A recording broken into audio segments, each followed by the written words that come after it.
40 വർഷത്തിൽ ഒരിക്കൽ മാത്രം കാണാൻ പറ്റുന്ന ഒരു അത്ഭുതം.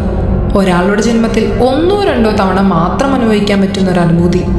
ദൈവത്തെ 40 വർഷം വെള്ളത്തിനടിയിൽ സൂക്ഷിച്ചു വെക്കുന്നത് കണ്ടിട്ടുണ്ടോ? ഇതൊരു കഥയല്ല. തമിഴ്നാട്ടിലെ ഒരു പുരാതന നഗരമായ കാഞ്ചീപുരത്തെ വരദരാജ പെരുമാൾ ക്ഷേത്രം. 970 വർഷം, ഏകദേശം ഒരു നൂറ്റാണ്ടായി ഇവിടെ ഭക്തർ ഒരു ദൈവത്തെ ആരാധിക്കും. പക്ഷേ ഈ ക്ഷേത്രത്തിൽ മറ്റൊരു ദൈവം കൂടിയുണ്ട്. 40 വർഷത്തിൽ ഒരിക്കൽ മാത്രം കാണാൻ പറ്റുന്ന ഒരു ദൈവം. നൂറുകണക്കിന് വർഷങ്ങൾക്ക് മുമ്പ് ഈ ക്ഷേത്രത്തിൽ ആദ്യ വിഗ്രഹം നിർമ്മിച്ചത് അത്തിമരത്തിൽ നിന്നാണ്. ആ വിഗ്രഹത്തിൽ ദിവസവും പൂജ നടന്നു, ഭക്തർ ദർശനം നേടി, എല്ലാം സാധാരണമായിരുന്നു. എന്നാൽ പിന്നീട് ഒരു സത്യം അവരെ ഭയപ്പെടുത്താൻ തുടങ്ങി. കാലപ്പഴക്കം കൂടുന്തോറും മരം നശിക്കും. അങ്ങനെ ആലോചനകൾക്ക് ശേഷം പുരോഹിതർ ഒരു തീരുമാനത്തിലെത്തി. അവർ ദൈവത്തെ വെള്ളത്തിനടിയിൽ ഒളിപ്പിച്ചു.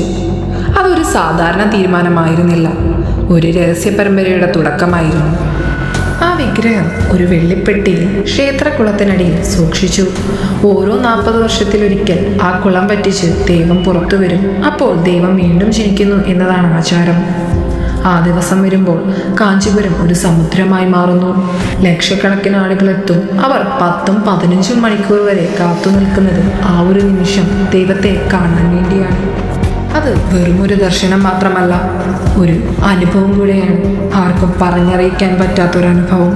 2019 അവസാനമായി ദൈവത്തെ ഭക്തർ കണ്ടത്.